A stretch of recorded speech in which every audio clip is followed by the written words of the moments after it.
ایک عورت عراق سے آئی، اس کی 5 یتیم بچیاں تھیں تو اسے ضرورت تھی وظیفے کی۔ اس نے آ کے پوچھا حضرت عمر بن عبدالعزیز کا گھر کہاں؟ تو لوگوں نے فرمایا وہ سامنے جو ٹاٹ اور بوریے کا پردہ لٹک رہا ہے وہ عمر بن عبدالعزیز کا گھر ہے۔ دروازے پہ دستک دی تو ایک عورت اندر برتن دھو رہی تھی۔ پوچھا السلام علیکم، امیر المومنین سے ملنا ہے۔ وہ کہنے لگی اس درخت کی چھاؤں میں بیٹھ جاؤ، ابھی تشریف لاتے ہیں۔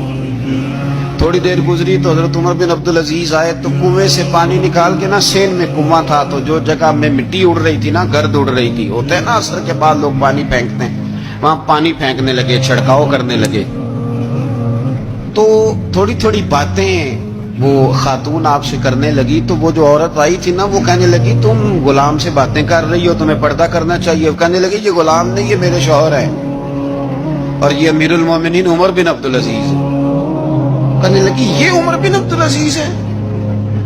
کہا ہاں یہ عمر بن عبدالعزیز ہے۔ تو وہ خاتون حاضر ہوئی، کھجوریں اس کو دی گئی کھانے کے لیے۔ اس نے کہا حضور میری 5 یتیم بیٹیاں ہیں، مجھے وظیفہ چاہیے۔ جناب عمر بن عبدالعزیز نے ایک بیٹی کا نام پوچھا، ولدیت پوچھی، وظیفہ لکھا۔ عورت کہنے لگی اللہ تیرا شکر ہے میری بچی کا وظیفہ لگ گیا۔ دوسری کا نام پوچھا، ولدیت پوچھی، عمر پوچھی، وظیفہ لگایا، اللہ تیرا شکر ہے میری یتیم بچی کا وظیفہ۔ 4 بچیوں کے وظیفے عمر لکھتے رہے، خاتون اللہ کی حمد کرتی رہی۔